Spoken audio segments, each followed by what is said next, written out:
Bismillahirrahmanirrahim. Assalamualaikum warahmatullahi wabarakatuh. Alhamdulillahi 'allamal Qur'an, khalaqal insana 'allamahul bayan. Alhamdulillahilladzi anzala 'ala 'abdihil kitaba wa lam yaj'al lahu 'iwaja. Allahumma shalli wa sallim wa barik 'ala nabiyyina wa sayyidina wa habibina Muhammadin wa 'ala alihi wa ashabihi wa man sara 'ala nahjihi wa iqtafa atharahu wa jahada fi sabilihi ila yaumiddin. Allahumma 'allimna ma yanfa'una wanfa'na bima 'allamtana wa zidna 'ilman ya rabbal alamin. Kaum muslimin dan muslimat sekalian di mana saja berada, alhamdulillah kita memasuki yang ya silsilah yang ke-8 ya dari tafsir peradaban ini. Kita insya Allah akan membahas tentang ayat yang merupakan inti dari inti Al-Quran.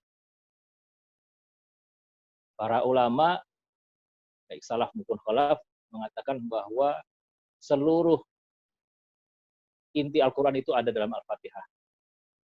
Dan khulasoh Al-Fatihah, inti dari Al-Fatihah itu ada pada ayat Iyyaka na'budu wa iyyaka nasta'in. Nah, bagaimana ini jadi inti dari inti, makanya kita akan pelajari dengan lebih dalam. Kalau kita ingin membangun ya, kita membahas Al-Quran ini dengan frame yang insya Allah bukan hanya sekedar menggali maknanya, tapi kita ingin menjadikan Al-Quran adalah cahaya hidup kita sebagai manusia pribadi dan sebagai juga bangsa. Jadi kita bangun atas dua hal ini. Ada apa dua hal yang dari ayat ini ada dua hal. Iyyaka na'budu, yang pertama iyyaka nasta'in. Iyyaka na'budu itu adalah tauhid ibadah. Hanya kepada Engkau kami menyembah. Yang kedua, iyyaka nasta'in. Hanya kepada Engkau, wahai Allah, kami manusia, hamba-hambamu memohon pertolongan. Jadi inti dari seluruh ajaran Islam itu dua hal ini. Bagaimana kita beribadah dan bagaimana kita selalu memohon pertolongan kepada Allah Subhanahu wa taala, menggantungkan diri pada Allah Subhanahu wa taala. Kita berusaha sebagai manusia untuk melaksanakan perintah Allah di potong pertama dari ayat ini, iyyaka na'budu, tapi kita juga tidak lupa untuk selalu meminta pertolongan kepada Allah Subhanahu wa taala di potong yang kedua. Ibnu Katsir rahimahullah dalam tafsirnya mengatakan ayat ini ada dua bagian. Yang pertama itu tabarru minasyirk, membersihkan diri, membebaskan diri dari kesyirikan. Inti dari Islam itu adalah membebaskan diri dari kesyirikan. Hanya Allah lah yang kita sembah. Apa itu menyembah itu nanti maknanya kita bahas secara dalam, karena menyembah Allah itu bukan hanya ritual, bergerak, sholat, sujud, ternyata luas ibadah. Yang pertama, tabarru minasyirk dalam ibadah, iyyaka na'budu. Iyyaka na'budu itu, iyanya kalau dalam bahasa Arab ya, ada takdim wa takhir. Standar bahasa Arab itu harus fi'il, fa'il, maf'ul bihi. Fi'il itu kata kerja, setelah itu fa'il yang bekerja, setelah itu objek dari kata kerja itu sendiri. Standarnya seperti itu. Dhahaba Muhammadun itu kalau jumlah azimah ya. Kalau pakai ini biasanya pakai doroba. Doroba Amrun Zaidan atau doroba Zaidun Amron. Zaid memukul. Mungkin kalau memukul enak kali ya untuk ini. Apa misalnya apa Zaidun Amron. Zaid memberi kepada Amr. Fi'ilnya dulu, fa'ilnya, kata kerjanya, yang melakukan, setelah itu objek.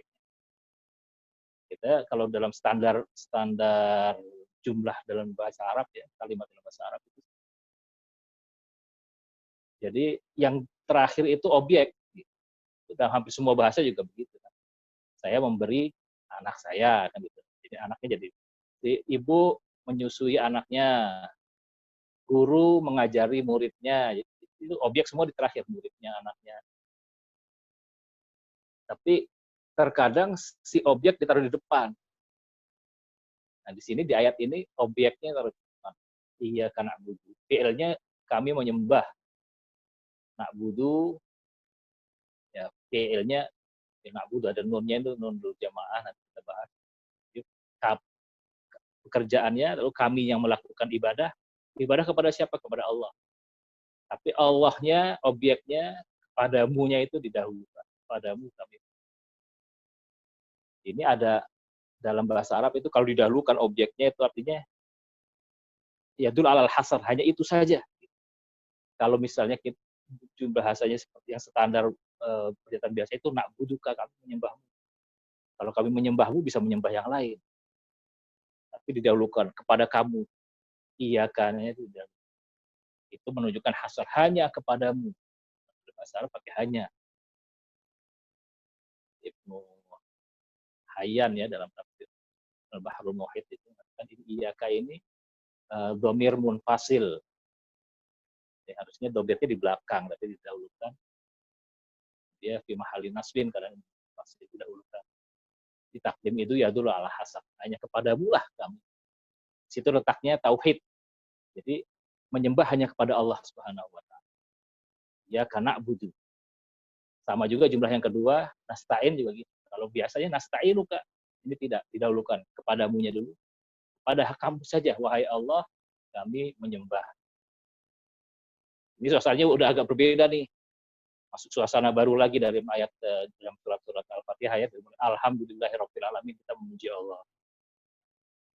Ar-Rahmanir Rahim, kita memuji lagi. Maliki Yaumiddin, memuji Allah lagi. Lalu masuk iyyaka na'budu wa iyyaka nasta'in. Kita bukan memuji, langsung melakukan pernyataan. Karena itu dalam hadis sahih ya dari Abu Hurairah, Allah atau Rasulullah SAW memberikan gambaran apa yang terjadi ketika kita mengatakan Al-Fatihah ini di hadapan Allah dalam sholat kita. Itu ada dialog. Ya. Mungkin kita kalau ini tidak tahu bahwa Allah itu mau menjawab kita semua. Kalau kita mengatakan ini. Nah, dalam hadis itu, qasamtu ya hadis qudsi, Allah mengatakan qasamtu sholata baini wa baina abdi. Saya membagi sholat, dalam adanya sholat ini sholat Al-Fatihah. Saya membagi antara aku dan hambaku. Ada dua, ada yang untukku, ada yang untuk hambaku dalam. Bagaimana? Idza qala abdi alhamdulillahi rabbil alamin, qultu hamidani abdi. Jadi kalau kita mengatakan, seorang hamba mengatakan alhamdulillahi rabbil alamin, Allah menjawab hamadani abdi, hambaku memujiku. Lalu kita katakan lagi ar-Rahmanir Rahim, Allah menjawab lagi asna alayya abdi, hambaku memujaku, memuji dan memuja. Bedanya hamidah dengan asna. Kalau hamidah itu memuji, kalau asna itu mengulangi pujian ya. Kalau bahasa kita pujaan ya, itu pujian yang diperkuat ya, pujian berikutnya. Itu asna alayya abdi. Ketika kita katakan Ar-Rahman Maliki Yaumiddin, Allah menjawab lagi, majadani abdi. Allah mengagungkanku. Ada keagungan Allah dalam Maliki Yaumiddin. Allah sebagai kita sudah bahas makna yang begitu dalam dari Maliki Yaumiddin. Kita mengatakan kekuasaan mutlak di hari Yaumiddin ya, dia bahasa majadani abdi. Nah, setelah itu ketika kita mengatakan iyyaka na'budu wa iyyaka nasta'in. Kami hanya kepadamu menyembah dan hanya kepadamu meminta pertolongan. Apa jawaban Allah? Allah mengatakan ketika sampai di sini, hadza baini wa baina abdi wa li abdi ma sa'al. Inilah hubungan antaraku dengan hambaku. Dan untuk hambaku apa yang dia minta. Nah, jadi ada dua kalimat yang Allah katakan bahwa kalimat ini iyyaka na'budu wa iyyaka nasta'in ini adalah hubungan kita dengan Allah. 3 ayat sebelumnya, kalau kita mulai dari alhamdulillah, kalau ditambah dengan bismillahirrahmanirrahim, ada mazhab yang mengatakan seperti itu, mazhab Syafi'i dan lain-lain. 4 kalimat. Tapi kalau dalam hadis tadi mulai dari alhamdulillahirabbil alamin. Ya, dari alhamdulillahirabbil alamin arrahmanirrahim. Itu semuanya kita pujian kepada Allah. Nah, setelah iyyaka na'budu wa iyyaka nasta'in, bentuknya bukan pujian, tapi pernyataan hubungan antara kita dengan Allah Subhanahu wa taala. Padamu saja kami menyembah dan kepadamu saja kami mohon pertolongan. Ya karena kedua ya. Nah, di situ Allah mengatakan ada baini wa baina abdi wa li abdi ma sa'al. Nah, itu Allah katakan dan untuk hambaku apa yang dia minta. Nah, makanya di antara wasilah terbaik untuk berdoa itu Al-Fatihah karena Allah mengatakan wa li abdi ma sa'al. Untuk hambaku apa yang dia minta. Jadi tidak salah kalau kita berdoa mulai dengan Al-Fatihah, tawasul dengan Al-Fatihah ini karena Allah katakan untuk hambaku apa yang dia minta. Jadi ini antara wasilah terbaik. Jadi mulai dengan memuji, lalu kita katakan pernyataan kita. Kita katakan komitmen kita pada Allah bahwa kita akan dan terus komitmen untuk selalu menyembah Allah Subhanahu wa taala dan meminta pertolongan kepada Allah Subhanahu wa taala. Beri abdi masa. Nah, apa isi pernyataannya itu? Dua hal. Pertama, tabaruk minasyirik ya kata Ibnu Katsir rahimahullah dalam tafsir. Pertama, tabaruk minasyirik. Yang kedua, tabaruk minal hauli wal quwwati wa tafwid ilallah atau illa billah. Jadi, yang pertama kita membebaskan diri dari syirik. Karena kalau sudah syirik, putus hubungan kita dengan Allah. Ya, hubungan kita dengan Allah itu putus. Karena kita sudah menyekutukan ibadah kita dengan Allah. Allah kalau sudah ada hamba yang menyertakan yang lain dalam ibadah itu sudah putus. Ana syuraka anisyirk. Allah katakan gitu. Saya yang paling tidak memerlukan sekutu. Kalau ada yang menyekutukan, saya tinggalkan, ambil aja sekutu. Kalau kamu mau menyembah Allah, terus tambah menyembah dewa A, dewa B, tambah menyembah ya jin dan lain-lain, gitu. Allah tinggalkan itu semua. Biarkan kamu berserta dengan sekutu-sekutu itu, Tuhan-Tuhan itu, berhala-berhala itu. Kalau kita hanya dengan Allah, baru Allah menyambut. Yang pertama, tabaruk minasyirik. Setelah itu tabaruk minal hauli wal quwwati illa billah. Kita membebaskan diri, melepaskan diri dari segala hal, segala kuasa usaha seluruh kecuali pada Allah. Ini pernyataan yang melengkapi ketauhidan kita. Tauhid yang pertama kita menyembah hanya Allah saja. Kedua kita hanya mengharap dan meminta pertolongan hanya pada Allah. Karena semua kekuatan hanya dari Allah Subhanahu wa taala. Yang itu merupakan konsekuensi dari seluruh ayat yang kita nyatakan sebelumnya. Kita katakan alhamdulillahirabbil alamin. Bahwa segala puji itu milik Allah. Artinya segala hal itu milik Allah. Segala kekuatan juga milik Allah. Segala kesempurnaan milik Allah. Segala kebaikan milik Allah. Yang apa? Yang Rabbul Alamin. Dia pemilik segala sesuatu, seluruh alam semesta. Jadi kalau kita memerlukan apapun, ya itu ada di tangan Allah semua. Nah, itulah sempurna tauhid. Nah, ini isi tauhid isti'anah. Dan itu selalu Allah katakan di banyak ayat yang lain ya. Fa'budhu wa tawakkal alaihi. Ya. Sembahlah Allah dan bertawakallah kepada Allah. Huwa rahmanu amanna bihi wa alaihi tawakkalna. Katakanlah huwa rahman, dialah yang maha penyayang dan alaihi tawakkal. Rabbul masyriqi wal maghribi la ilaha illa huwa alaihi tawakkalna. Rabbul masyriqi wal maghribi la ilaha illa huwa fattakhidhu wakila. Di surat Al-Muzammil juga begitu. Jadi ini dalam Al-Qur'an Allah selalu mengajarkan kita untuk ibadah kita tauhid kepada Allah juga dalam meminta pertolongan kepada Allah. Kata Ibnu Katsir, kemarin ibadah dulu terus baru isti'anah. Kenapa? Karena yang tujuannya adalah ibadah. Isti'anah itu adalah wasilah. Dimulai dengan tujuannya dulu. Tujuan kita memang ibadah. Wa ma khalaqtul jinna wal insa illa liya'budun. Jin dan manusia itu diciptakan khusus untuk ibadah. Gimana supaya bisa ibadah dengan baik, dengan sempurna? Caranya isti'anah billah. Minta pertolongan kepada Allah.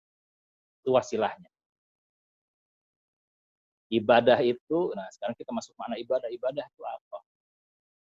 Sebenarnya kalau makna lughawinya itu dari kata abada ya'budu, abada yu'abbidu. Itu kalau ada seperti biasa dalam bahasa Arab itu dipakai torik mu'abbad itu jalan yang sudah di mu'abbad mudallal gitu. Sudah disempurnakan lah ya. Semua halangan rintangan itu mudallal. Kalau mudalal itu di terjemahannya seringkali dihinakan, maksudnya dihinakan, sudah tidak ada lagi hal-hal yang menghalangi orang berjalan di atasnya. Kata ta'abbud sendiri juga akhirnya tazallul ya, menghinakan kita di hadapan Allah. Kalau kita di hadapan Allah, ya nggak boleh sombong, ya harus menghinakan diri, merendahkan diri. Posisi kita adalah hamba di hadapan pencipta. Ya aslinya dari tazallul. Ibnu Al-Qurtubi mengatakan nak budu ya kan, nak budu iya kan muti', kami menaati engkau, taat yang sempurna. Jadi ketaatan di antara bentuk ibadah itu ketaatan. Ketaatan dalam Islam itu ternyata luas ya. Perintah-perintah Allah itu bukan hanya untuk kita agar sholat, berdoa, zakat. Perintahnya kita juga harus berbuat adil, harus menunaikan hak-hak. Itu dalam segala aspek kehidupan itu Allah punya perintah, Allah punya aturan. Karena itu jadi ibadah itu maknanya lebih luas dari sekedar ya kalau agama-agama lain mungkin tuntutannya sedikit ya. Ya karena Tuhannya juga Tuhan-Tuhan buatan, mereka ajarannya ajaran yang mereka buat yang mudah-mudah aja gitu. Ini karena ini ajaran dari Allah, ya Allah yang buat. Allah tahu kemampuan manusia. Manusia itu Allah ciptakan semua dari otak, dari kemampuan berpikir, bicara, mendengar, berbuat, sehingga karena semuanya untuk ibadah, jadi ibadah yang Allah inginkan itu ibadah yang menggunakan seluruh potensi manusia. Makanya kayak Ibnu Taimiyah ya dalam kitab yang bagus, kitab Ubudiyah ya tentang ibadah itu, ketika mendefinisikan itu ibadah adalah ismun jami'un likulli ma yuhibbuhullahu wa yarda minal aqwal wal af'al al-zahirah wal batinah. Seluruh hal yang Allah sukai dan Allah ridhoi, semuanya, seluruh perintah Allah itulah ibadah. Seluruh yang Allah tuntut itulah ibadah. Seluruh yang Allah sukai dan Allah ridhoi itulah ibadah. Baik berupa perkataan, perbuatan, baik yang tampak maupun tidak tampak, baik yang terlihat, yang zahir ataupun yang ada dalam hati, itu semua ibadah. Ibadah adalah makna yang luas, komprehensif. Sehingga ketika manusia menyatakan diri beribadah kepada Allah, dia sudah mengatakan bahwa seluruh hidupnya adalah untuk Allah. Qul inna sholati wa nusuki wa mahyaya wa mamati lillahi rabbil alamin. Itu pernyataan ibadah yang lengkap seperti yang dikatakan oleh dikatakan kepada nabinya ya dalam surat Al-An'am itu. Qul inna sholati wa nusuki wa mahyaya wa mamati lillahi rabbil alamin. Salatku, tidak hanya salatku, nusuknya ya manasiknya, hidup dan matiku seluruhnya untuk Allah. Jadi dengan ibadah yang syamil itulah makna Islam. Beberapa ulama mengatakan Islam ini nidhamun syamil yatanawalu madzahiral hayati jami'an. Ibadah itu sistem yang sempurna, seluruh aspek kehidupan diatur. Diatur itu ya intinya sebetulnya untuk kemaslahatan manusia juga. Allah sih nggak perlu. Allah nggak perlu, tapi justru kebaikan itu akan kembali kepada manusia itu sendiri. Bukan karena Allah meminta manusia untuk menyembah, bukan karena, tapi untuk agar manusia mendapatkan kemaslahatan. Allah kaitkan kemaslahatan mutlak yang adalah dengan menaati Allah Subhanahu. Kalau kita lihat ya, dalam Al-Quran, As-Sunnah, kita lihat perintah-perintah Allah itu begitu mencakup berbagai aspek kehidupan ya. Ada perintah sholat, perintah zakat, perintah bagaimana mengelola keluarga dengan baik, bagaimana mempertahankan negara, bagaimana adil dalam memerintah, dalam menghukumi yang memutuskan. Sunnah juga begitu, kalau kita lihat buku ke hadis isinya bukan cuma sholat, zakat, selesai. Sholat, zakat, seterusnya ada kitab haji, ada kitab saum, nanti ada kitab jihad, kitab muamalat, kitab qadha ya, peradilan, dan begitu lengkap. Terus kehidupan Rasul juga begitu. Dalam Islam diperintahkan untuk mengikuti Rasul Shallallahu Alaihi Wasallam ya. Ya, Rasulullah itu memberi kita contoh seluruhnya. Rasulullah itu manusia, Rasulullah itu menjadi anak, menjadi bapak, menjadi suami, menjadi tetangga, menjadi pemimpin perang, menjadi pemimpin negara. Rasulullah SAW dia juga melakukan hubungan internasional semua itu. Nah, itu contoh bahwa Islam itu mencakup seluruh aspek kehidupan. Itu Islam yang lengkap. Ini Allah katakan ya ayyuhalladzina amanu dkhulu fis-silmi kafah. Setelah dalam Islam secara keseluruhan. Itu terlengkapnya. Kalau kita baca buku-buku fikih juga gitu. Jadi kalau ada yang ya, mengajarkan belakangan, baru abad-abad belakangan ya. Sebelum kita, terutama setelah umat Islam dijajah, sebelum dijajah tidak ada yang punya pemahaman selain seperti itu. Umat Islam sejak zaman Rasul SAW sampai sekian ribu tahun, ya 1000 tahun, 1400 tahun atau 1300 tahun, tidak ada yang mengatakan Islam itu cuma di masjid saja. Mulai ada pemahaman begitu ketika ada sekularisme muncul di Barat ya, karena ada pertarungan antara gereja dengan raja pengen kekuasaan, tapi gereja juga pengen, gereja Katolik atau gereja Ortodoks dia di bawah kekuasaan raja. Kalau gereja Protestan dia ada permasalahan sendiri, nggak perlu, mereka tidak, sejarahnya tidak membentuk kekuasaan politik. Kalau gereja Katolik memang sejarahnya seperti itu, ada pertarungan antara gereja, itu muncul di situ, terutama di Perancis, bahwa agama tuh jangan ngutak-ngatik yang lain lah gitu kan. Dakmi malillahi lillah wa mali kaisar di kaisar, ya. Untuk Allah ambil, yang untuk kaisar, untuk penguasa ya itu kaisar aja. Dalam Islam tidak seperti itu, semua itu untuk Allah, semua ada aturannya Islam. Undang ada spesialisasi. Ya. Pemimpin politik ya ada otoritasnya, pemimpin agama ada otoritasnya, qadhi ya, hakim ada otoritasnya gitu. Tapi Islam itu mencakup itu semua. Bukan berarti agama itu hanya di aspek tertentu, itu pemahaman yang kurang. Ya itu seperti sepanjang sejarah itu seperti itu. Belakangan ada seperti itu. Ada pemahaman yang mengkerdilkan Islam itu agar Islam mudah dijajah. Ceritanya kalau dari Mekah sini ada banyak orang-orang orientalis dulu ya, datang ke sini nih di awal 2 abad yang lalu, sampai awal abad yang lalu, abad ke-19 dan abad ke-20 awal-awal itu beberapa negara Barat mengirim, di antaranya negara Belanda ya. Di Belanda itu melihat kok orang kalau pulang haji itu semangat melawan penjajahnya semakin besar. Jadi pemimpin perlawanan, pemimpin perjuangan bangsa Indonesia dan bangsa-bangsa lain, kenapa Belanda itu menjajah di Indonesia, itu yang pulang haji itu jadi pemimpin perjuangan semua. Ini ada apa di Mekah? Jadi mereka mengirim beberapa orientalis, kalau bahasa kita mereka diplomat lah ya. Jadi kebanyakan dulu itu datang ke Mekah sebagai diplomat. Mekah diplomat, di Jeddah itu ada konsulat jenderal Inggris, ada konsulat jenderal Perancis, Swiss, di antaranya Belanda. Kalau Belanda mengirim Snoek Turco-nya.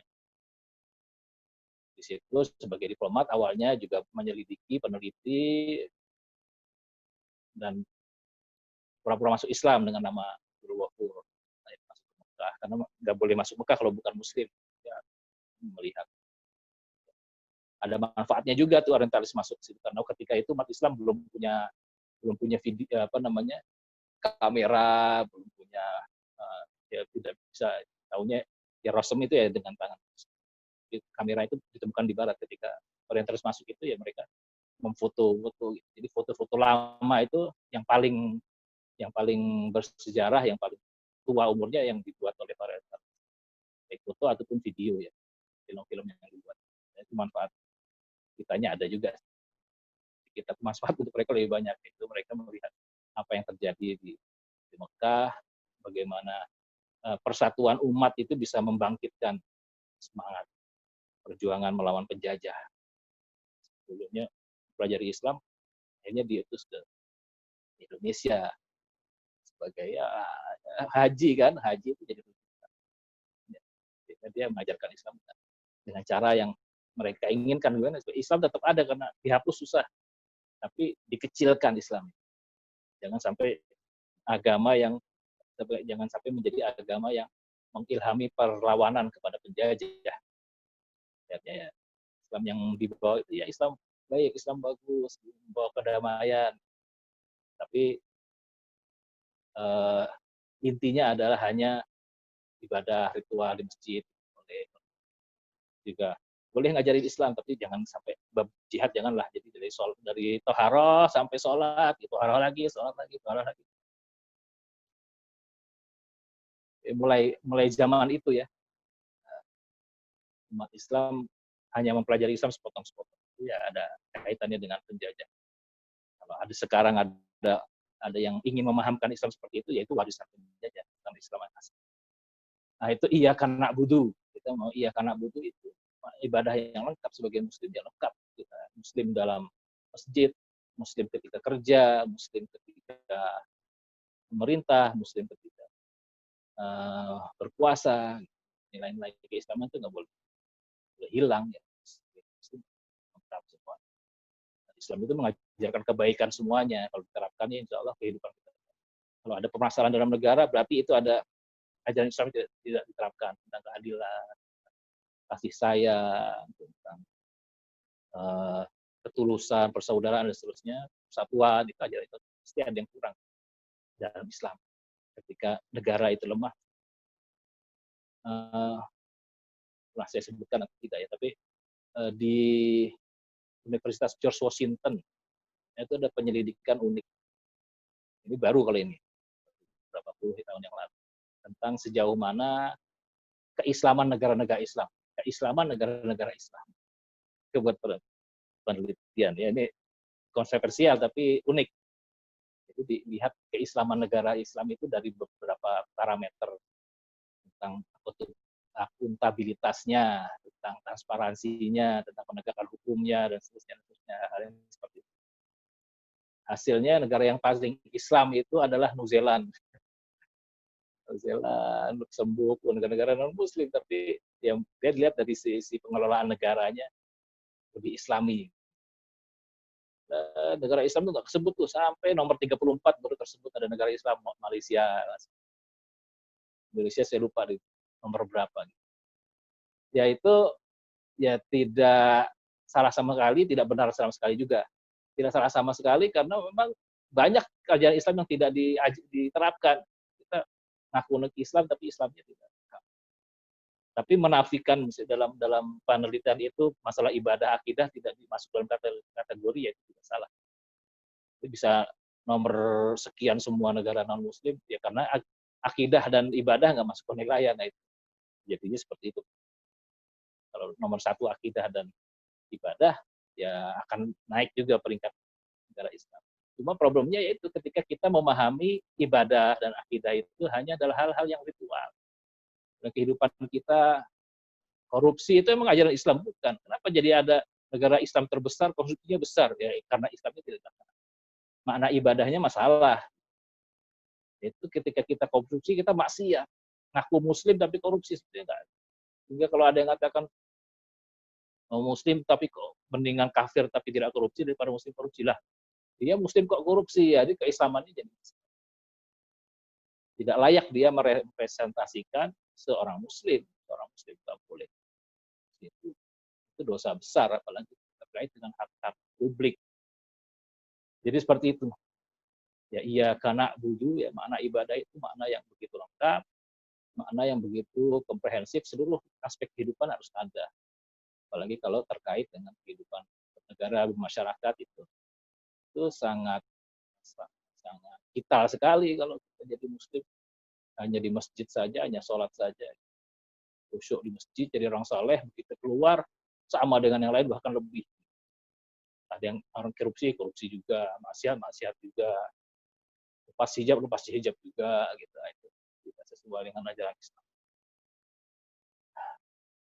Ya, selain beribadah, ya karena butuh bermakna bukan hanya ibadah, tapi memurnikan ibadah, mentauhidkan ibadah. Jadi tidak ada ibadah campur dengan yang lain-lain. Ibadah sholat juga, tapi kalau ada masalah dia datang ke dukun. Nah itu cocok dengan dia karena budu, ya karena saya. Kalau ada bencana, dia bilang, oh ini karena Nyi Roro Kidul. Nah itu dia tidak memahami tentang kekuasaan Allah. Kira Allah punya sekutu, sama dong dengan orang Hindu yang mengatakan Brahma itu perlu kolaborasi dengan Wisnu, dengan sama dengan agama Yunani. Zeus itu masih perlu berdamai dulu dengan yang lain-lain, raja-raja yang lain, dewa-dewa yang lain. Dalam Islam itu tidak ada raja. Allah penguasa bumi dan langit dan bumi seluruh alam semesta hanya Allah. Pada masalah semua kita tarikan kepada Allah. Kita hanya mengagungkan Allah, hanya mengharap kepada Allah. Kalau ingin keberhasilan tidak perlu sesajen, tidak perlu jampi-jampi, Allah saja. Sholat, ya mulai berdoa, banyak ibadah, banyak bersedekah, mengharapkan pertolongan dari Allah, itu ibadah. Ibadah itu hanya harus ada ifrat, hanya harus dikhususkan, tidak boleh ada yang lain-lain, boleh ada yang menyertai. Ini intinya Islam seperti itu. Jadi kita problemnya kan statusnya sudah Islam, inti Islamnya tidak ada karena tidak ada substansi keislaman sehingga nilai keislamannya juga. Sehingga kita juga jadi negara yang seharusnya walillahil izzatu wali rasulihi wal mu'minin. Izzah itu Allah dan Rasulnya dan orang-orang beriman. Tapi ketika kita tidak memiliki spesifikasi keimanan, ya akhirnya tidak ada izzah. Inti Islam wa ma arsalna min qablika illa rijalan nuhi ilaihim annahu la ilaha illa ana fa'bud. Seluruh rasul itu inti dakwahnya adalah bahwa tidak ada Tuhan selain Allah, tidak ada yang berhak disembah selain Allah. Ilah itu artinya dari alihaya lihu itu penyembahan. Kalau kita katakan la ilaha illallah, kita katakan bahwa tidak ada yang berhak kita sembah selain Allah. Tidak ada berhak yang kita harapkan, yang kita gantungkan, kita yakini kekuatannya secara mutlak kecuali Allah saja. Itulah ilaha illallah. Kalau tidak ada pemahaman seperti itu, artinya ya kita belum Islam sebetulnya gitu. Walaupun statusnya di KTP Islam, tapi mana Islamnya belum ada. Nah ini masih perlu kita tanamkan kepada umat Islam ya. Islam dalam perjalanan waktu belakang sini ya, memang ada pengurangan makna ya. Ada pengurangan makna, ada pengurangan nilai. Ya. Keislaman umat Islam sekarang ini harus kita kembalikan kepada asalnya. Ya.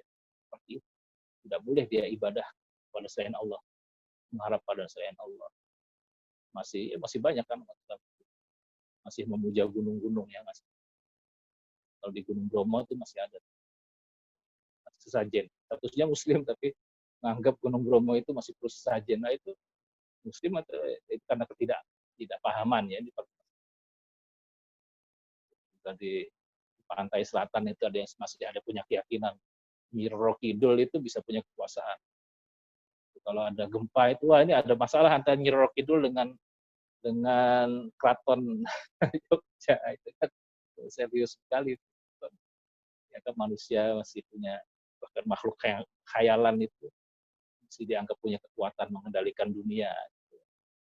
Itu yang masih perlu kita luruskan lagi Allahnya. Ya karena budunya masih belum. Terus juga alhamdulillahirabbil alaminnya juga masih belum dalam. Ya, sempurna. Rabbul alamin nggak perlu ada yang lain-lain. Perlu ada yang Idul lah, ada apa macam-macam.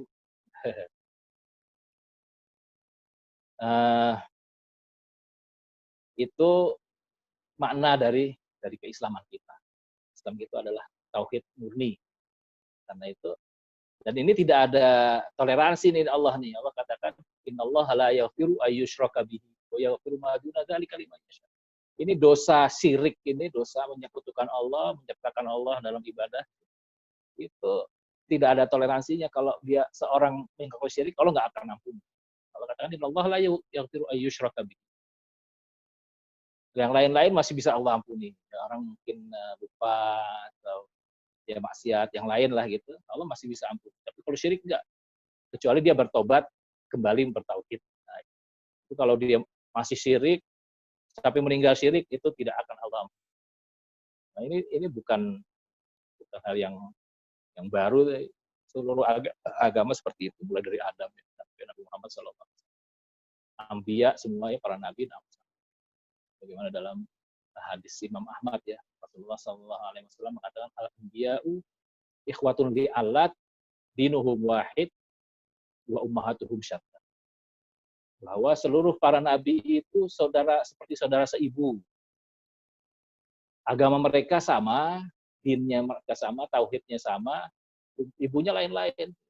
Mungkin ibunya bisa beda-beda, tapi tauhidnya sama, ajaran tauhid. Semua para nabi mengatakan ani ibudullah ma lakum min ilahin ghairuh. Sembahlah Allah, tidak ada Tuhan selain Allah. Allah ta'budu illallah. Itu semua dakwahnya dakwah para nabi. Jadi seperti itu. Iya karena budu harus seperti itu. Harus seluruhnya itu taat pada Allah Subhanahu wa taala. Menyembah hanya kepada Allah, yang lain tidak perlu yang lain-lain. Harus tabaruk dengan yang lain. Kalau ingin beruntung, ya banyak ibadah, nggak usah nyimpan keris misalnya, hal yang keramat-keramat itu nggak perlu. Lebih mudah, lebih benar. Kalau yang lain itu kan harus beli kan, beli keris lah nyarinya susah, harus dukun bayar juga. Gitu.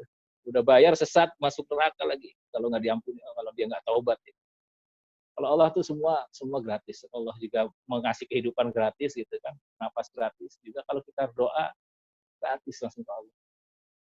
Qiyamul lail atau sholat, ketika sujud itu semua begitu mudahnya, tapi ya karena godaan setan ya manusia seringkali meleset sana kemari ya. Nah, itu mana tauhidul ibadah. Tauhid. Lalu yang kedua tauhidul isti'anah. Setelah ibadah kita juga perlu tauhid sisi lain, yaitu bahwa kita meyakini semua kekuatan itu hanya dari Allah Subhanahu wa taala. Kita memohon pertolongan hanya dari Allah.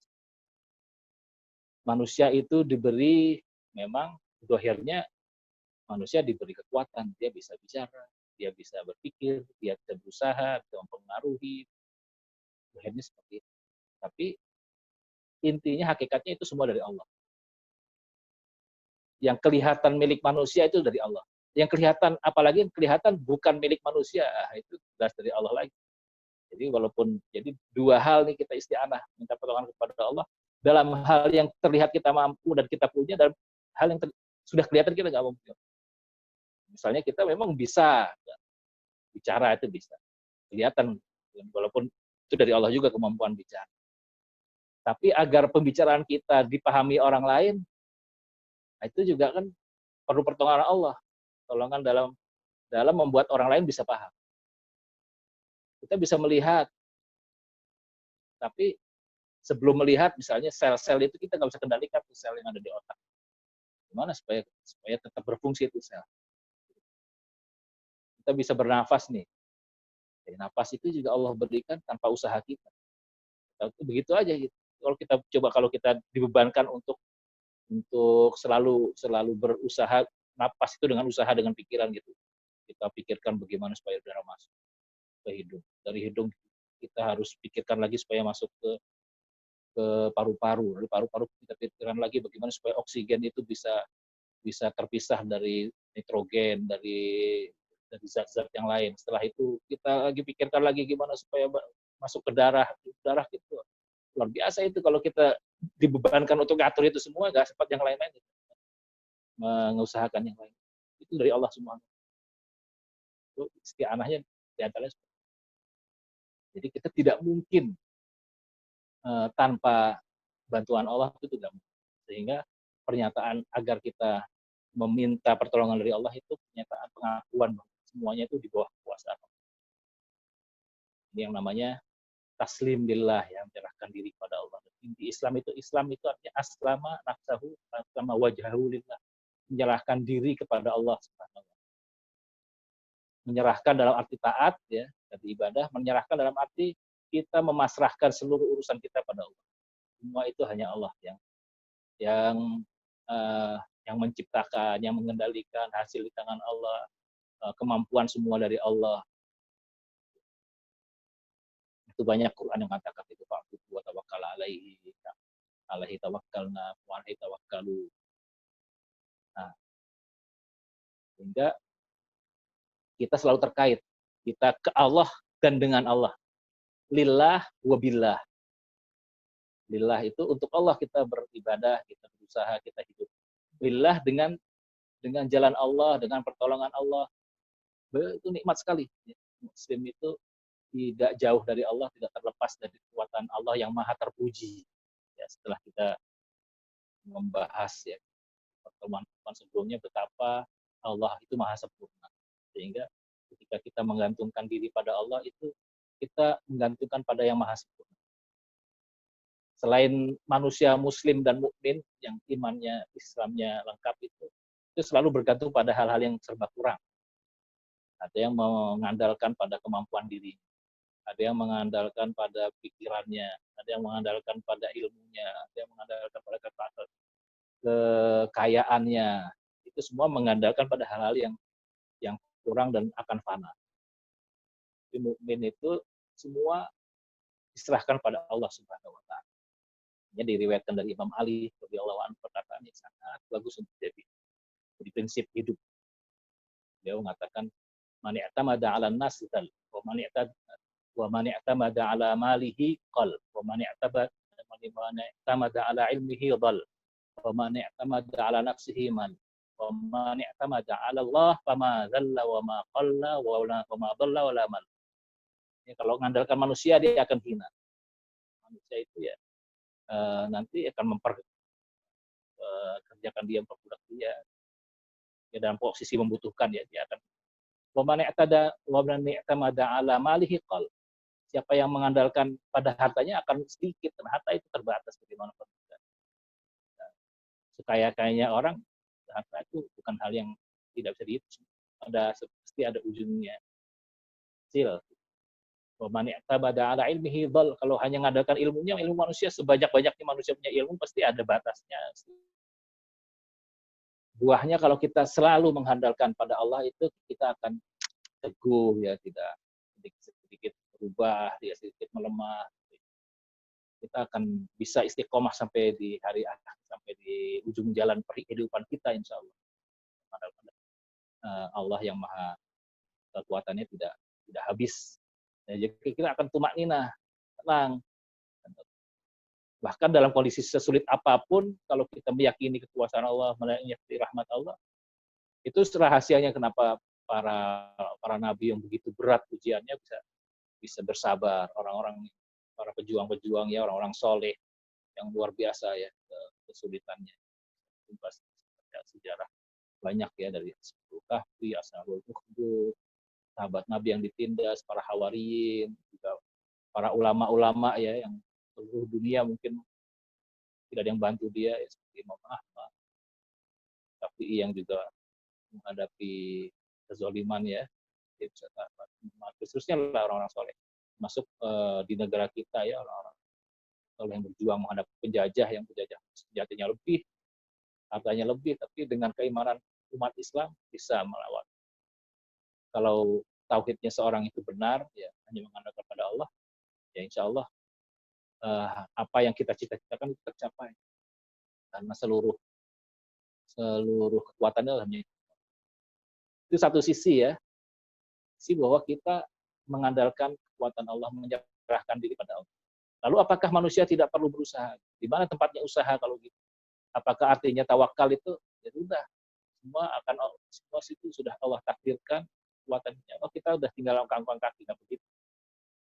Jadi antara usaha dengan tawakal itu dua hal yang saling menyempurnakan. Tawakal itu bukan berarti tidak berbuat. Tawakal itu ibadah hati. Ibadah hati. Bukan ibadah jawarih dalam arti diam, tidak berusaha, enggak. Ibadah hati. Jadi tawakal tempatnya di hati. Ada keyakinan bahwa semua itu milik Allah. Bahwa semua kekuatan dari Allah, hasil itu di tangan Allah. Keberhasilan itu karena Allah. Itu tawakal. Jadi ibadah hati. Sementara ibadah jawarih, ibadah tubuh itu tetap jalan. Tetap harus bekerja, berjuang. Kalau harus jihad ya jihad. Kalau harus bekerja ya bekerja. Kalau harus belajar ya belajar. Baca ya baca. Kalau harus merencanakan, harus merencanakan. Tetap. Karena itu seorang ulama ya, Sahal bin Abdillah At-Tusturi itu memberikan gambaran begini, bahwa tawakal itu halun Nabi SAW. Ya, hal itu kondisinya, hatinya yang ada pada Nabi. Itu halun Nabi. Wal akhdhu bil asbab sunnatun Nabi. Sunnahnya Rasul itu al akhdhu bil asbab, melakukan hal-hal sebab-sebab fisik gitu.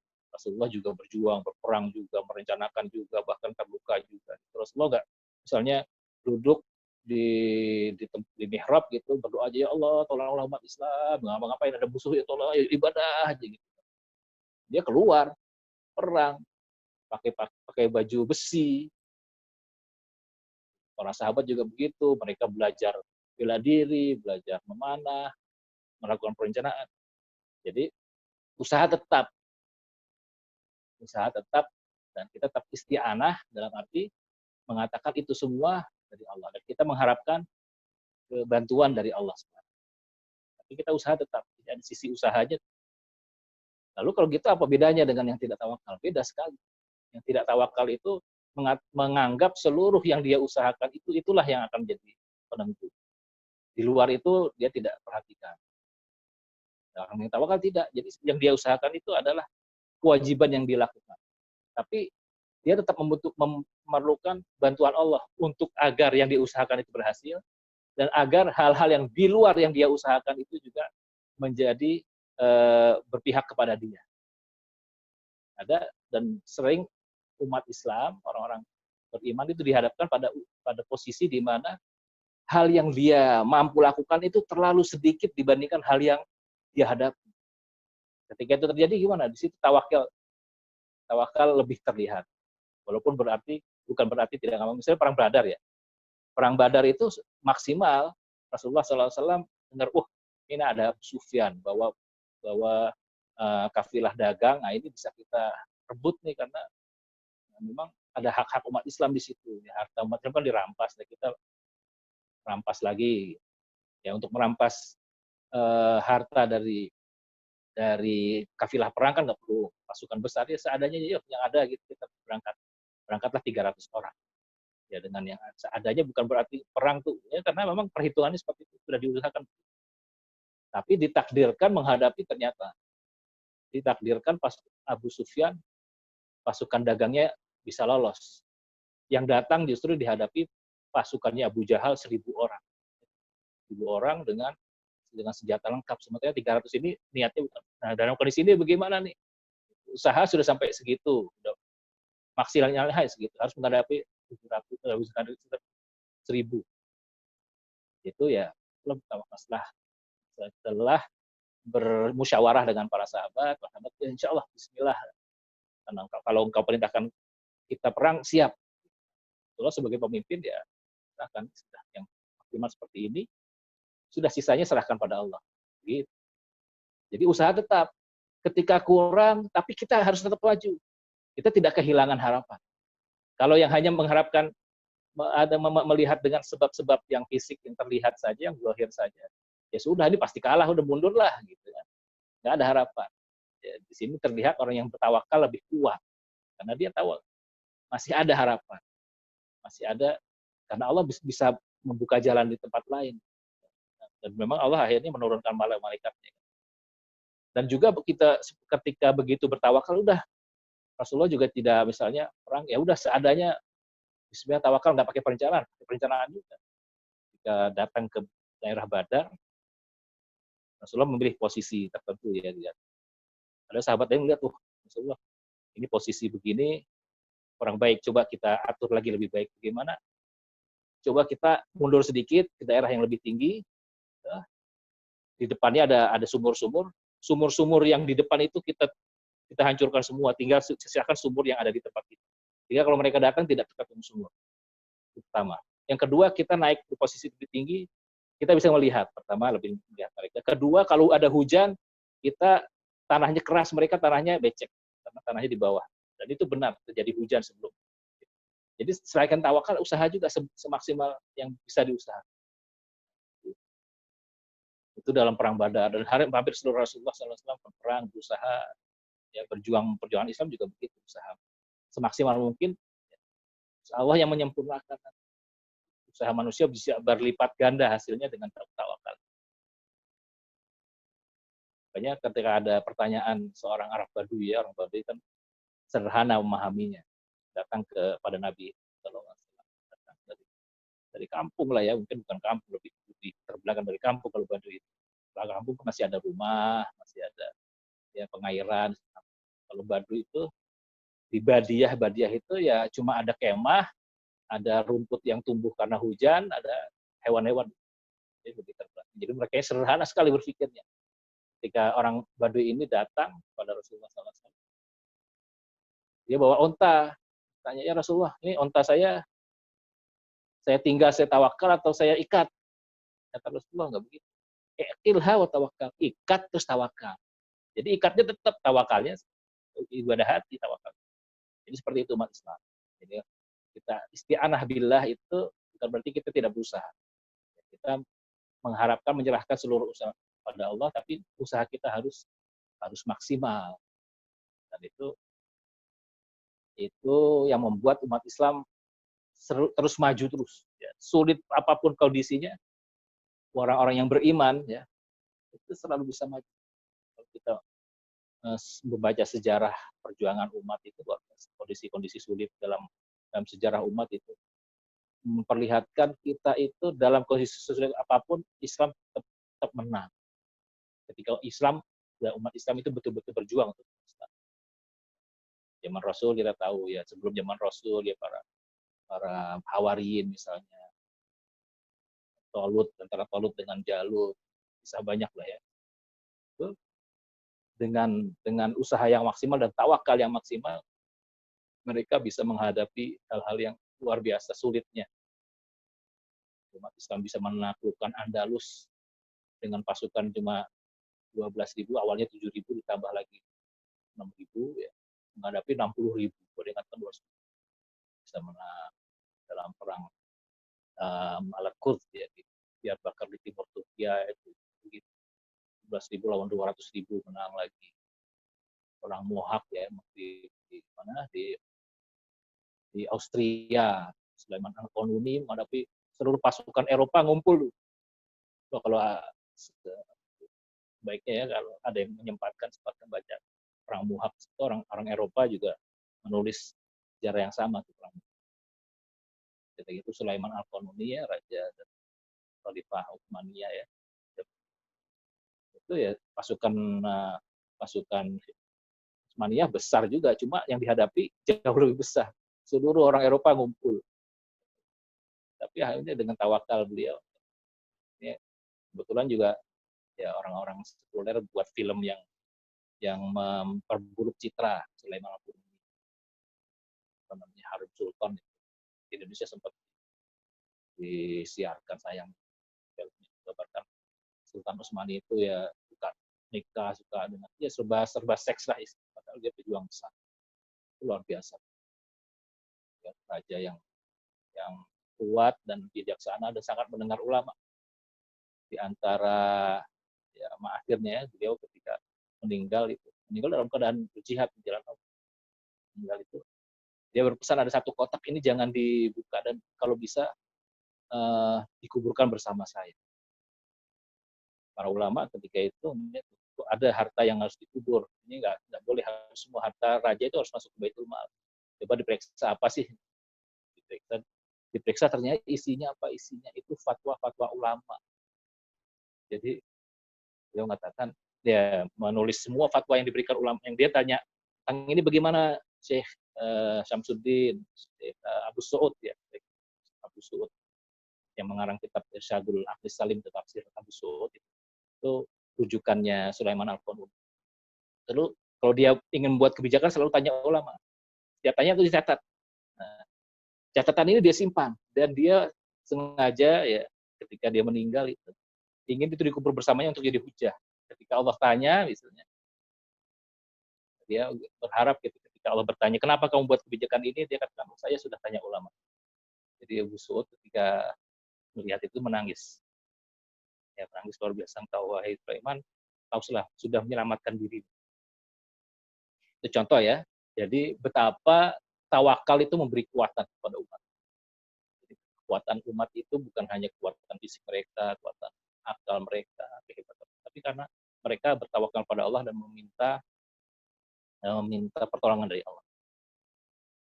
Dan tawakal itu tidak boleh sampai menjadikan kita tidak berusaha. Seharus ada aturan. Walaupun ada saat-saat di mana kita tidak bisa berusaha lagi. Nah, itu posisi terpaksa. Misalnya Nabi Ibrahim, dia udah ya, seluruh kaumnya sudah mau membakar dia mau gimana lagi? Tawakal. Dia hanya katakan hasbi Allah wa ni'mal. Dia tidak sejak awal mengatakan udahlah saya nggak usah itu dibakar juga nggak apa-apa, nggak minta begitu. Dia nggak nantangin, istilahnya nggak cari masalah, nggak berusaha untuk biar dia juga menghancurkan Nabi Ibrahim menghancurkan berhala itu bukan cari masalah. Maksudnya ini usaha untuk agar kaumnya itu sadar. Hasilnya seperti itu, ya udah mau gimana lagi kan tawakal. Jadi salah kalau seorang tawakal itu dari awal dia tidak mau berusaha. Beberapa jadi digambarkan dalam beberapa kitab ya, orang-orang sufi itu ingin bertawakal betul-betul, udah pergi ke padang pasir nggak bawa makanan, nggak bawa apa-apa, ingin beribadah tawakal, dia tidak begitu. Rasulullah juga membawa bekal, bahkan dalam Al-Quran ditegur itu orang yang haji nggak bawa bekal. Allah katakan wa tazawwadu fa inna khairaz zadi. Berbekal lah kalau mau haji harus pakai bekal, bahkan syaratnya itu harus bisa membawa bekal. Kalau nggak punya bekal ya nggak wajib haji. Jadi di zaman Rasul ya orang dari Yaman datang, bisa adanya nggak bawa makanan, nggak bawa apa. Tanya kalian nggak bawa, tawakal Allah. Nah turun ayat itu, wa tazawwadu fa inna khairaz zadi. Kalau mau haji itu harus bawa bekal. Bukan berarti Allah nggak bisa merizki, enggak. Ini usaha ini adalah bagian dari ibadah. Kita memang diperintahkan usaha itu bagian dari ibadah. Membawa bekal bagian dari ibadah. Ikhtiar itu bagian dari ibadah. Kalau nggak ngapa-ngapain ya udah, jangan jadi manusia, jadi aja makhluk, jadi batu yang nggak usaha gitu. Nanti diciptakan untuk usaha. Nilai lebih manusia dari usaha. Tawakal itu adalah pernyataan bagi penyerahan kita pada Allah Subhanahu wa taala. Kan ketidakadaan usaha gitu. Itu tawakal ya, isti'anah billah. Jadi iya karena budu, iya nasta'in. Hanya beribadah menyembah hanya pada Allah dan nasta'in hanya meminta pertolongan pada Allah, mengharapkan semua dari Allah, tidak mengharapkan dari yang lain-lain, dari apalagi dari jin, dari jimat, dari apa. Sayang sekali masih banyak yang seperti itu dan bahkan ada yang dianggap oleh awam itu ulama padahal dukun gitu, ngasih jimat gitu. Kalau orang ingin memberi jalan keluar, nasihatkan untuk bertawakal pada Allah, banyak beribadah, banyak berdoa, itu lebih mudah dan lebih benar daripada ya bayar jimat lah, nggak jelas ya. Yang belum tentu ada hasilnya dan tidak ada hasilnya kebanyakan. Ya, setan ingin tazin ya, menjatuhkan. Itu tentang tauhid ibadah dan tauhid isti'anah. Ada satu poin penting nih. Allah mengatakan ya dalam ayat ini, sighah yang dipilih, redaksi yang dipilih itu iyyaka na'budu wa iyyaka nasta'in. Hanya kepada engkau kami. Pakai na'budu nih. Na'budu nun, pakai nun ya, bukan pakai alif. Kan Allah tidak katakan dalam ayat ini hanya kepada engkau aku menyembah, tapi kami. Na'budu pakai lafaz jama' nun, nunul jamaah. Kenapa nunul jamaah? Kita kan kalau sholat sendirian ya Kak. Tapi kalau dipilih ya karena budu. Ada 2 poin lah, ini banyak ya, tapi 2 poin yang penting. Pertama, kata untuk manusia ini, kita menjadikan bagian dari jamaah itu lebih dekat ke tawadhu daripada abudu. Abudu, ya ke abudu, kepada engkau aku. Jadi 1:1. Tapi bukan 1:1, kita hanya satu dari sekian juta makhluk Allah gitu. Ya, karena jadi ini lebih tawadhu kita, lebih dengan na'budu wa nasta'in. Kita tidak sebagai keakuannya tidak terlihat. Manusia, orang beriman yang beribadah itu hanya memposisikan diri sebagai salah satu dari sekian banyak makhluk. Ini lebih dekat pada tawadhu. Allah sukai ketawaduan dengan lafaz seperti itu. Yang kedua, dan ini juga sangat penting, bahwa al-aslu itu ya, dasarnya ibadah itu adalah berjamaah, tidak sendirian. Kita menyembah Allah itu dalam berjamaah, tidak sendirian. Walaupun kadang-kadang zahirnya sendiri ya, mungkin sholat sendiri. Tapi yang sholat kan nggak kita saja, yang lain juga sholat mungkin di tempat lain. Apalagi kalau sholat jamaah, sholat fardu yang afdal itu sholat berjamaah. Sholat al-jamaah takbul sholat al-fardhi bisa ba'in wa isdina darajah. Dilebihkan 27 derajat. Kalau menurut mazhab Syafi'i, mazhab Maliki, itu fardu sunnah muakkadah ya. Sangat dianjurkan, bahkan sampai hampir dekat ke wajib. Rasulullah hampir punya niat untuk orang yang tidak sholat jamaah itu dibakar rumahnya, tapi nggak jadi. Saking inginnya supaya umatnya sholat jamaah. Mazhab lain bahkan mengatakan diwajib sholat jamaah. Itu pentingnya. Intinya adalah bahwa al-aslu itu beribadah itu berjamaah. Puasa kan ya bareng-bareng puasa, walaupun di rumah masing-masing dengan keluarga itu. Ya, mulainya sama-sama di satu Ramadan, selesainya sama-sama di akhir Ramadan. Jadi berjamaah al-aslu itu ya. Orang-orang beriman itu selalu dianjurkan agar dalam satu jamaah, satu kelompok, jangan sendiri-sendiri. Rasulullah selalu mengatakan yadullahi ma'al jamaah. Keberkahan Allah itu, keberkahan pertolongan Allah itu ada dengan jamaah. Memperjuangkan Islam juga nggak bisa sendiri. Orang yang melawan Islam aja berjamaah, bukan hanya jamaah, malah sangat terkoordinir, tergilir ya berbagai organisasi. Masa orang yang perjuangan Islam sendiri-sendiri. Al-aslu itu jamaah, iya karena wudu, iya karena stain. Allah juga katakan, wa'tasimu bihablillahi jami'an wa la tafarraqu.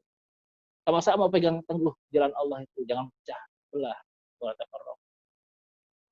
Hadis riwayat Ahmad dan Tirmizi ya. Ayuhan nas alaikum bil jamaah wa iyyakum. Kalian harus jamaah, jangan pecah-pecah.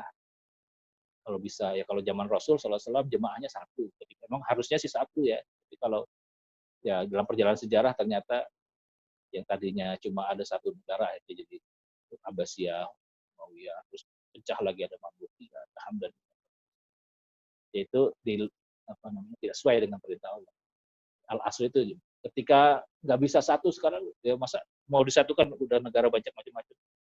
Ya semala yudraku kulluhu lah ya, yang tidak bisa dihasilkan semuanya ya tidak ditinggalkan semuanya. Bisanya ya sebagai muslim ya di tetangga itu ya jangan sendirian, sholat jamaah, bikin mengelola masjid juga berjamaah, seterusnya. Berorganisasi, ya, membentuk ta'awan al birri wat taqwa itu. Terus antar jamaah juga begitu. Kalau bisa ya jangan saling sesama muslim, sama golongan itu juga jangan pecah-pecah juga.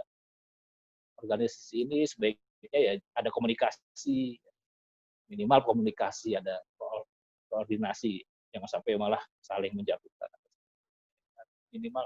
Minimalnya tidak saling menjatuhkan, tapi maksimalnya harus koordinasi. Itu yang diinginkan.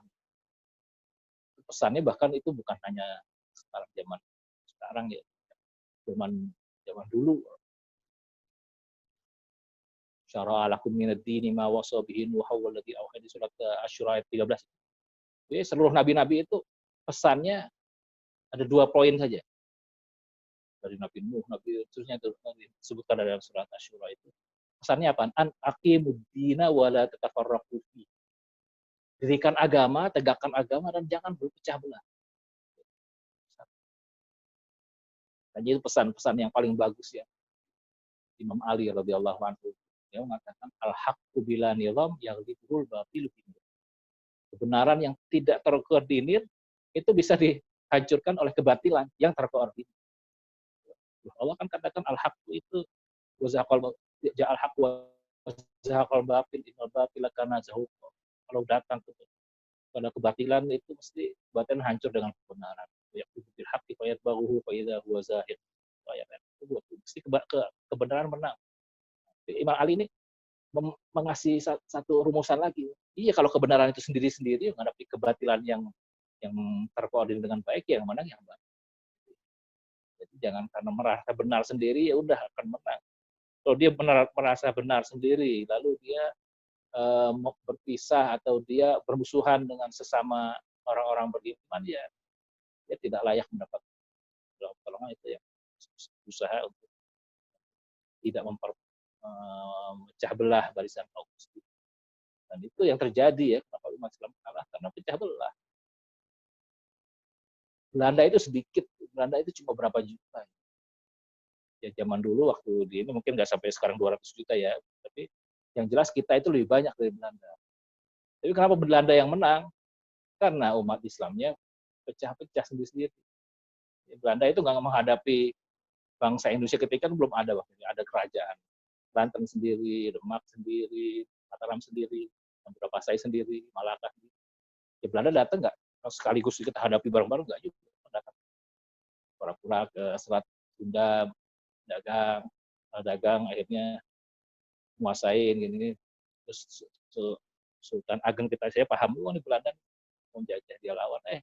Ternyata yang ini yang merusak dia sendiri ya, sebagai anaknya dia bekerja sama dengan Belanda, ini pecah, tadinya bersatu, hampir terusir Belanda itu karena ada pengkhianatan.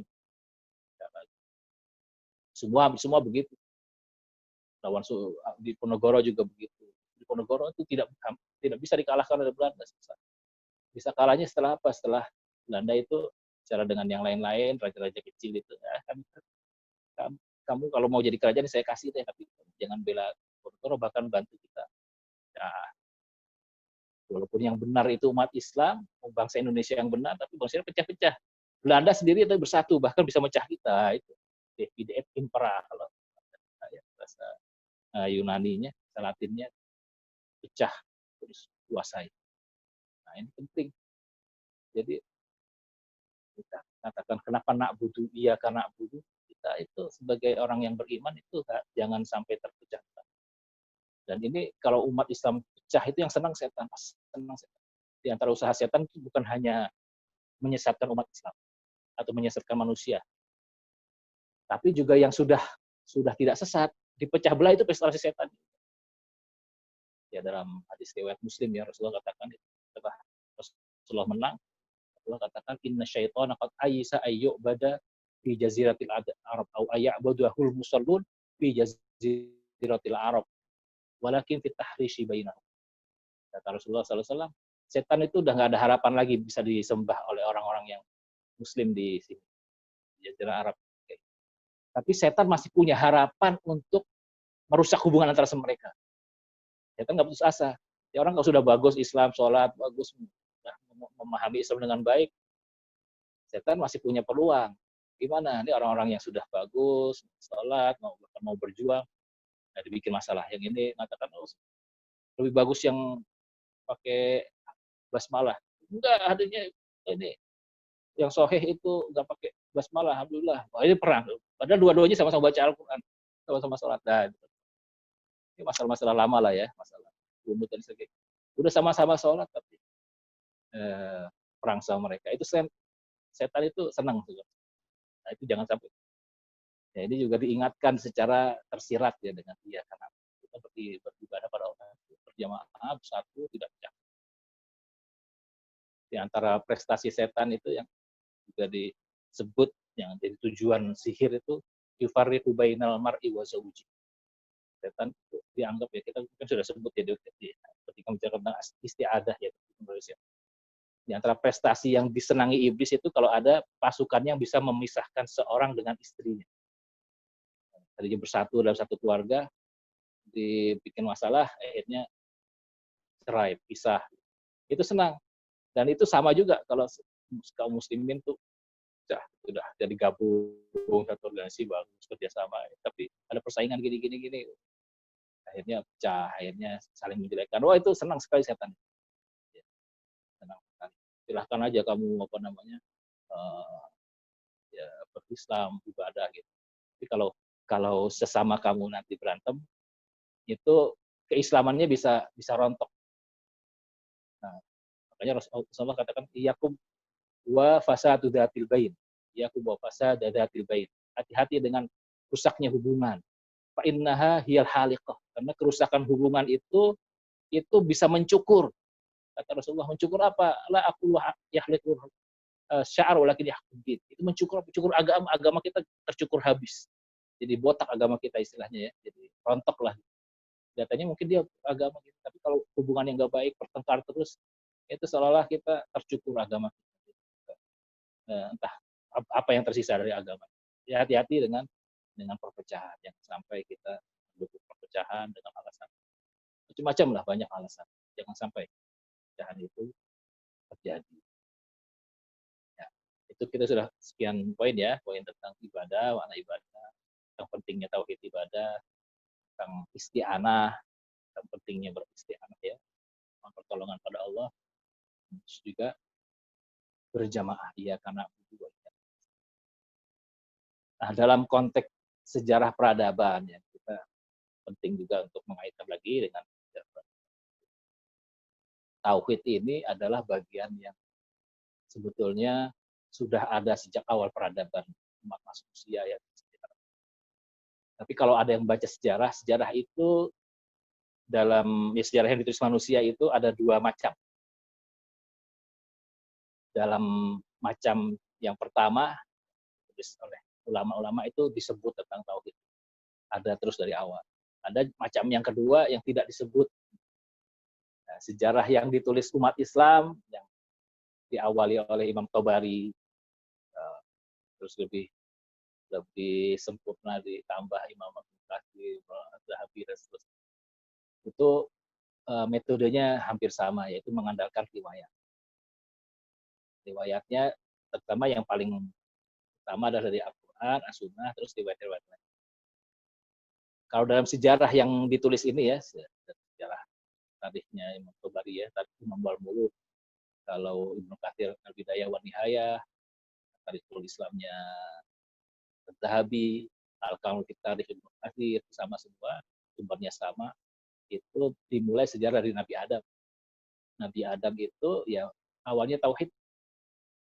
Dalam Ibnu Katsir Al-Jarid katakan, Abbas mengatakan bahwa umat manusia itu sejak Nabi Adam itu 10 generasi, asyratu qurun bahasanya, asyratu qurun, semua alat tauhid. Mulai ada syirik itu kapan? Setelah generasi ke-11, turun ke-11. Itulah di situ mulai ada Nabi Nuh. Nanti polanya begitu. Jadi asalnya tauhid, lalu ada syirik itu tarik. Itu sejarah yang ditulis umat Islam ya, ditulis para ulama.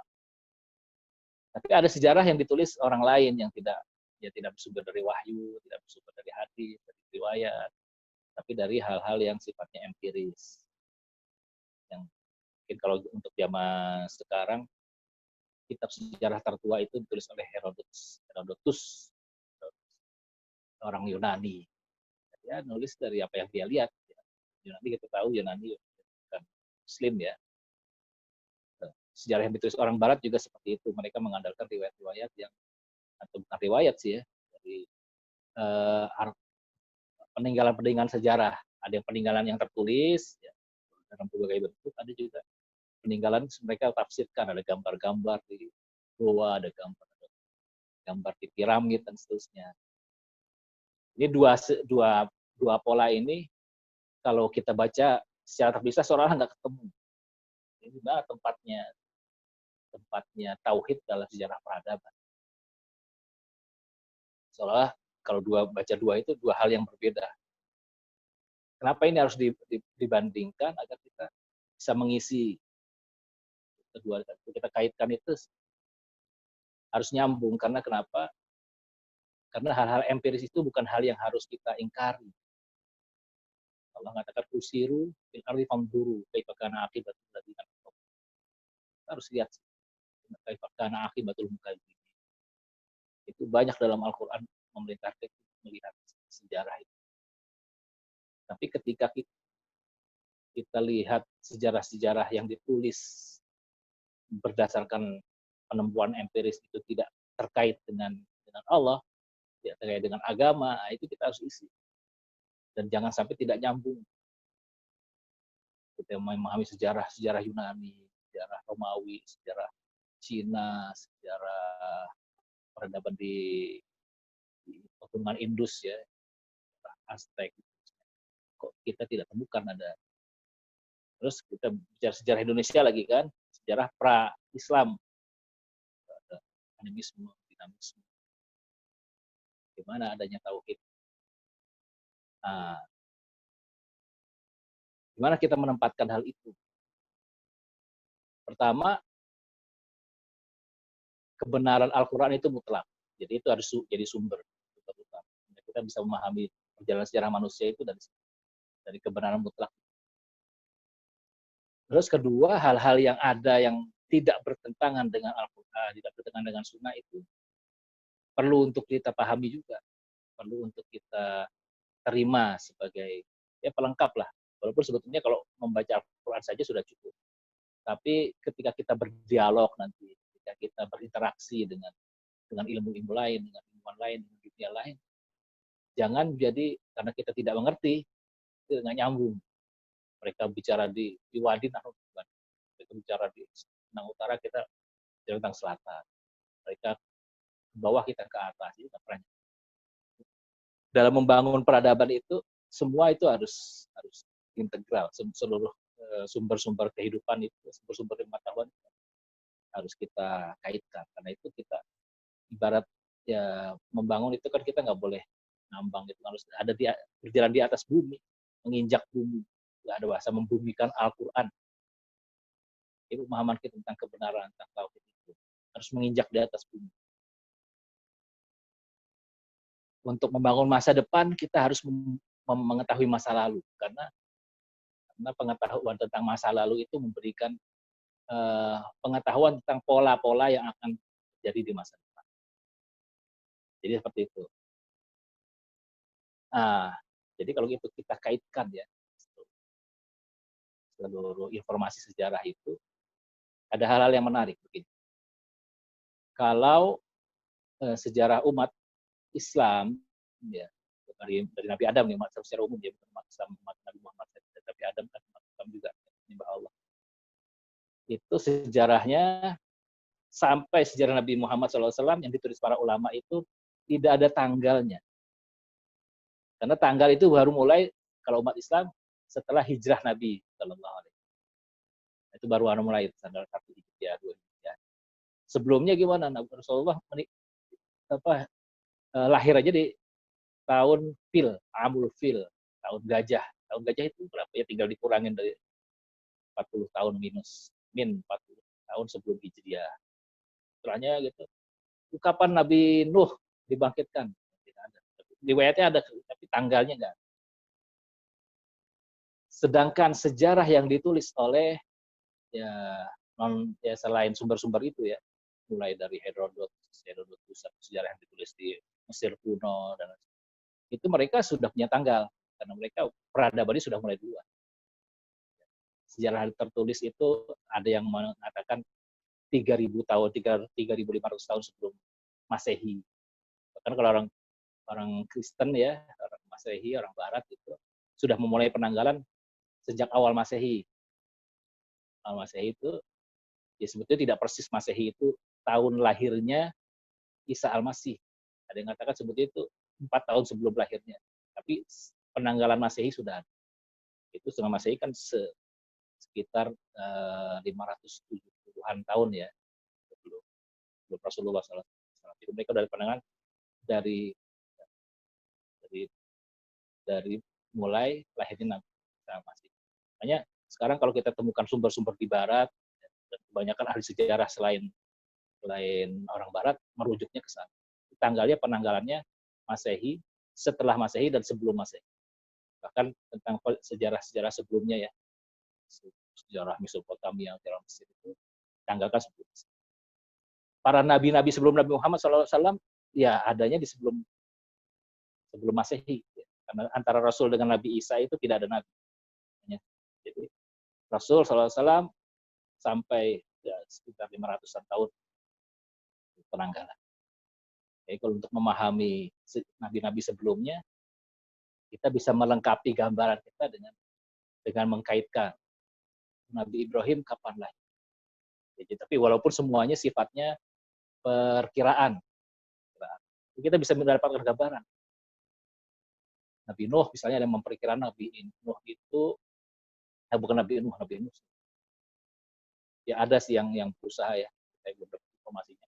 Terjadinya banjir besar itu tahun berapa ya? Itu ribuan tahun sebelum Masehi. Yang mulai agak banyak meneliti kapan mulai penanggalan itu Nabi Ibrahim. Nabi Ibrahim antara tahun 2300-an sebelum Masehi sampai 1800-an sebelum Masehi. Masa itu sudah ada peradaban Mesir dan peradaban Irak. Ya, kita bisa memahami Nabi Ibrahim itu tinggal di masa seperti apa. Bukan misalnya tinggal di padang pasir yang belum ada peradaban. Tidak ada peradaban. Bahkan sudah maju. Di Mesopotamia itu sudah sejak 3500 itu sudah ada peradaban. Sumeria, ada Elam, ada Akkadia, ada Suria. Cuma kelemahannya mereka punya penanggalan dan punya sejarah tulisan tentang raja-raja penaklukkan gini. Tentang dakwah para nabi nggak ditulis. Nah, kita ketika menggabungkan itu kita bisa, berarti kita bisa gambarkan. Ya, tidak ditulis karena kenapa? Karena orang-orang zaman itu ternyata memang tidak seperti zaman setelah dakwah Nabi Muhammad SAW. Ini yang membuat kita bisa memahami betapa agungnya dakwah Nabi Muhammad. Sebelum Nabi Muhammad SAW, para nabi itu tidak ditulis oleh ahli sejarah. Jadi manusia zaman itu beda dengan setelah zaman Nabi Muhammad SAW. Dan itu kita bersyukur sebagai umat Nabi Muhammad. Dan kita bisa semakin paham mengapa ahli sejarah menaruh Rasulullah SAW menjadi manusia yang paling berpengaruh dalam sejarah. Jadi kita tahu bedanya umat Islam yang dibangun atau peradaban Islam dibangun oleh Nabi dengan yang sebelumnya. Yang sebelumnya nabi-nabi ada, tapi tidak semenonjol sehingga tidak terlalu menonjol sehingga sedikit yang menulis atau bahkan tidak ditulis. Karena bagi mereka tidak penting. Mereka lebih mementingkan siapa yang berkuasa, siapa yang jadi raja itu melakukan siapa, begitu sejarah. Tapi Rasulullah SAW sudah mengajar kita ketika beliau mendakwahkan Islam sudah jadi kekuasaan yang tidak mungkin tidak ditulis. Karena mampu menaklukkan kekuasaan besar, masa nggak ditulis. Itu luar biasa. Ya. Dengan kita menggabungkan itu, kita semakin bersyukur sebagai umat Muhammad SAW. Dan diriwayatkan Nabi Musa. Ya. Nabi Musa itu ketika mendengar sifat umat Rasul, umat Muhammad, ada di Taurat.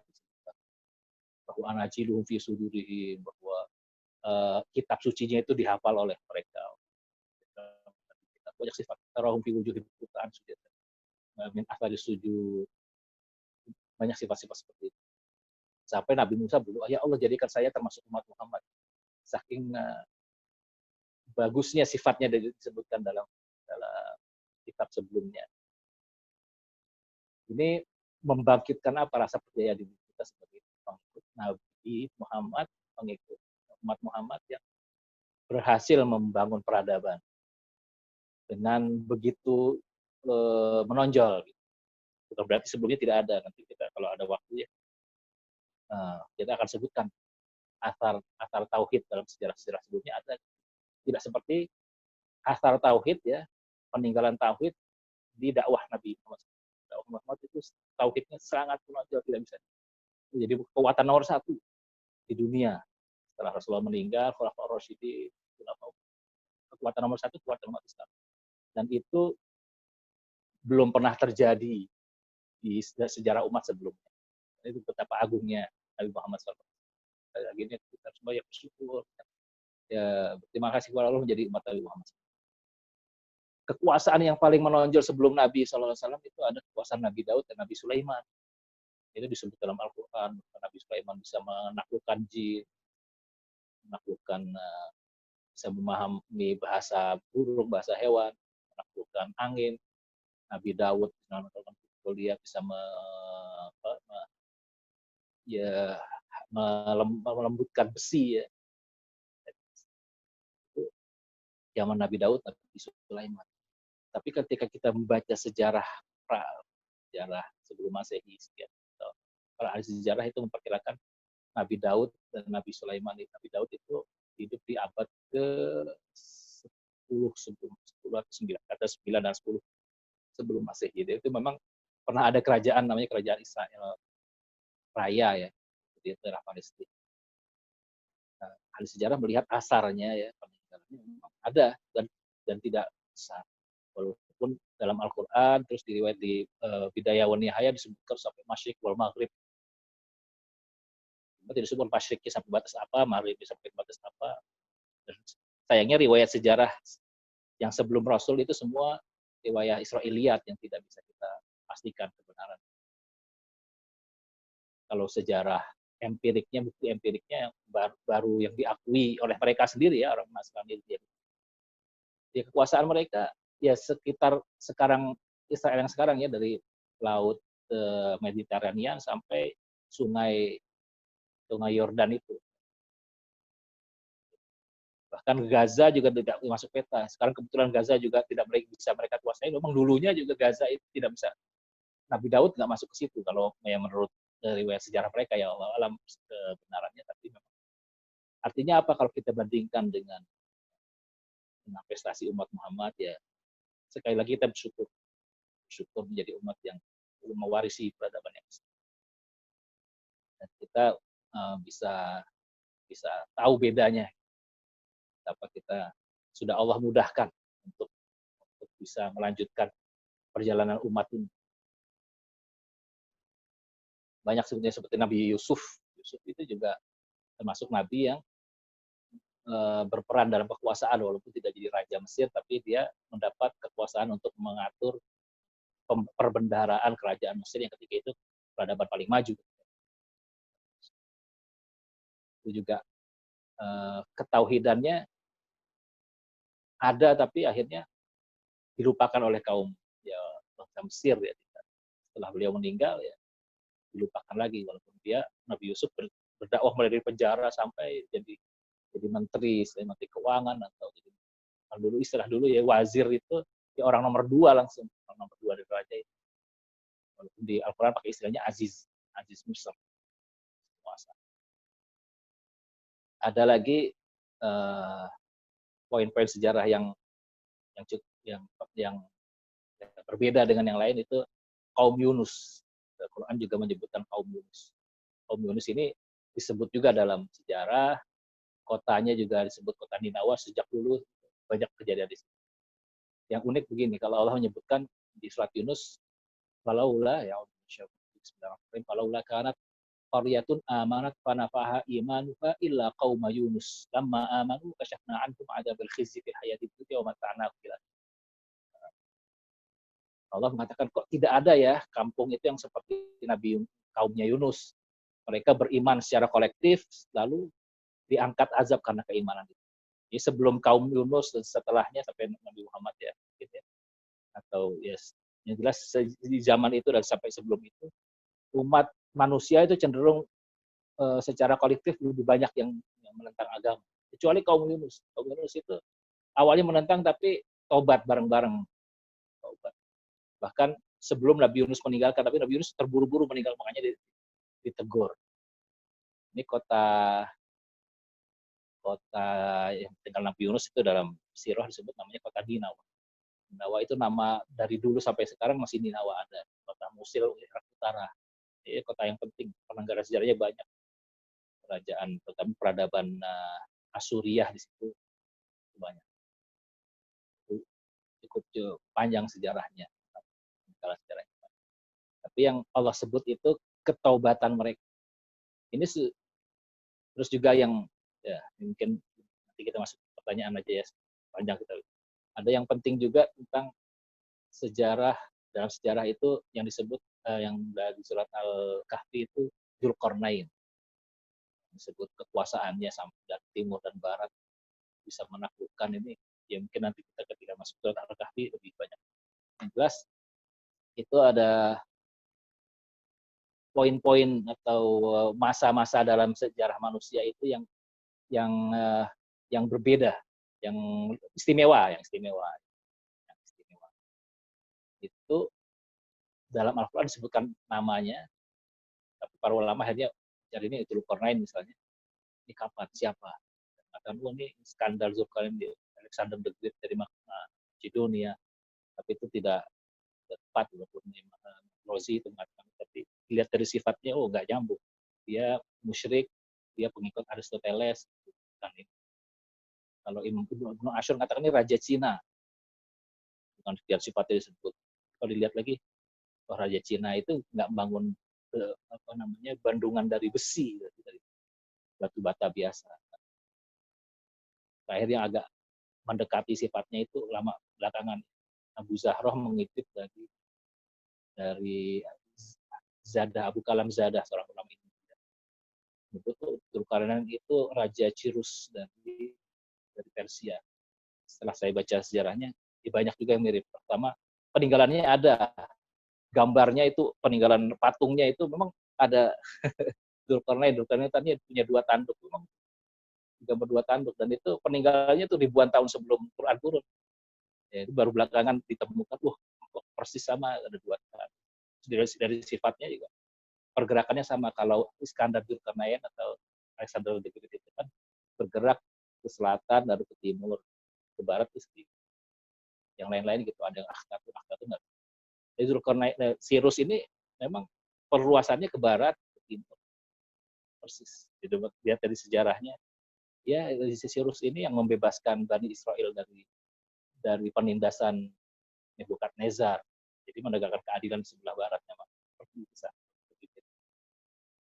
Jadi itu, ketika kita menggabungkan informasi sejarah di sana sini, semakin bisa memberikan kita informasi bagaimana tauhid itu punya peranan sejarah sebelum umat Islam juga cukup bisa kita ambil pelajarannya. Dan yang lebih besar lagi, setelah Nabi Muhammad SAW itu luar biasa peradaban begitu kuat muncul dengan tauhid.